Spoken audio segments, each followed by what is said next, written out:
Social മീഡിയയിൽ ഒരു video വളരെ പെട്ടെന്ന് വൈറലായി. സംഗതി അല്പം പഴയതാണെങ്കിലും സംഭവത്തിന്റെ ഗൗരവം അല്പം സീനാണ്. ആദ്യം ആ വീഡിയോ ഒന്ന് കാണാം. 2025 ഡിസംബർ 4 നടന്ന സംഭവമാണിത്. 2026 തുടങ്ങിയിട്ട് അധികമായിട്ടുമില്ല. അതുകൊണ്ട് തന്നെ വിഷയം പഴയതാണെന്നു പറഞ്ഞ് ചർച്ച ചെയ്യാതിരിക്കാനും പറ്റില്ല. വേദിയിൽ സതീശനെ ഒരു വനിതാ പ്രവർത്തക പൊന്നാടി അണിയിക്കുന്നു. സതീശൻ അതെല്ലാം നിഷ്കളങ്കനായി വിനയപൂർവ്വമാണ് സ്വീകരിക്കുന്നത്. വനിതാ പ്രവർത്തക ഒപ്പം സതീശന് ഒരു കവർ നൽകുന്നു.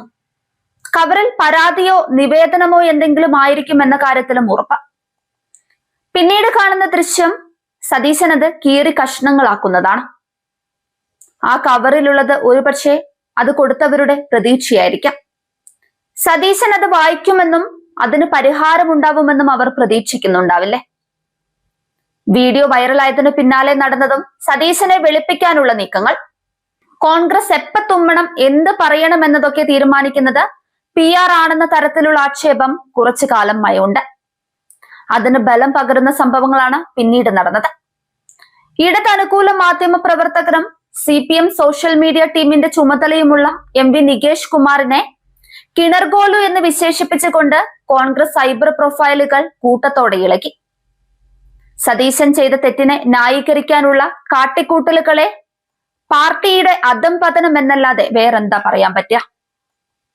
VD സതീശനെതിരെയുള്ള ഒരു പഴയ വീഡിയോ പുതിയതെന്ന രീതിയിൽ നികേഷ് കുമാർ പുറത്തുവിട്ടെന്നും അത് പൊളിഞ്ഞെന്നുമാണ് കോൺഗ്രസ് അനുകൂലികളുടെ വാദം. അടുത്ത മുഖ്യമന്ത്രിയാക്കാൻ യാത്ര നടത്തുന്ന VD സതീശന് ഒരു പാവപ്പെട്ട കോൺഗ്രസുകാരിയായ ഒരു ഉമ്മ പൊന്നാടി അണിയിച്ച ശേഷം ഒരു പരാതി നൽകുന്നുവെന്നും അത് വായിച്ചു പോലും നോക്കാതെ അദ്ദേഹം നിർദാക്ഷിണ്യം കീറിക്കളഞ്ഞെന്നും ഷിനോയ് ചന്ദ്രനും തുറന്നടിച്ചു. സതീശൻ ഉഡായിപ്പിന്റെ അപ്പൂപ്പനാണെന്നും അദ്ദേഹത്തിന് ജനങ്ങളോടോ നാടിനോടോ ബാധ്യതയില്ലെന്നും പറഞ്ഞ് ഫേസ്ബുക്ക് പോസ്റ്റുകളും പ്രചരിച്ചു. അടുത്ത മുഖ്യമന്ത്രി കസേരയിൽ ഇരിക്കുക എന്നതല്ലാതെ മറ്റൊരു ലക്ഷ്യമോ പാർട്ടിയോടോ ജനങ്ങളോടോ നാടിനോടോ ഒരു ബാധ്യതയുമില്ലെന്ന് സ്വയം തെളിയുന്ന വീഡിയോ ആണിത്.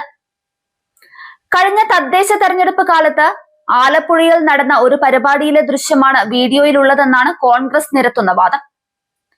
സ്റ്റേജിൽ VD സതീശന് മാത്രം വായിക്കാൻ ഒരു പാർട്ടി പ്രവർത്തകർ നൽകിയ കുറിപ്പ് വായിച്ച ശേഷം VD നശിപ്പിച്ചത് സാധാരണ സംഭവമാണെന്നാണ് അവർ പറയുന്നത്. അപ്പൊ ജനങ്ങൾ എന്താ പൊട്ടന്മാരാണോ? സതീശൻ ഉൾപ്പെടെയുള്ള നേതാക്കൾ ഓരോ ജില്ലയിലും വരുമ്പോൾ മെയിൻ റോഡ് നിങ്ങളുടെ പ്രചാരണത്തിന് വേണ്ടി വിട്ടുതന്ന് കണ്ട ഊടുവഴിയിലൂടെ മണിക്കൂറുകൾ ട്രാഫിക്കിലും പെട്ട് നിങ്ങളുടെ വിടുവായുത്തം കേൾക്കാൻ അവരുടെ വിലപ്പെട്ട സമയം അഡ്ജസ്റ്റ് ചെയ്തു തരുന്നവരാണ് കേരളത്തിലെ ജനങ്ങൾ. അന്നും കാണും കയ്യിൽ കവറും പിടിച്ച് കുറയെണ്ണം. അവരെല്ലാം പൊട്ടന്മാരായിരുന്നു. പരാതികൾ നശിപ്പിക്കുന്നത് രാഷ്ട്രീയത്തിൽ സാധാരണ സംഭവമാണെന്ന് സതീശൻ അനുകൂലികളുടെ വായിൽ നിന്ന് തന്നെ വീണു. സോ ഇനി കേരളത്തിലെ ജനങ്ങൾക്ക് തെറ്റുപറ്റില്ല എന്ന് വേണം കരുതാൻ. വീഡിയോ പുതിയതോ പഴയതോ എന്നതല്ലല്ലോ വിഷയം. VD സതീശന്റെ ജനവിരുദ്ധ മനോഭാവമാണ് വിഷയം. അതിനി മെഴുകിയാലും വെളുക്കാൻ പോകുന്നില്ല.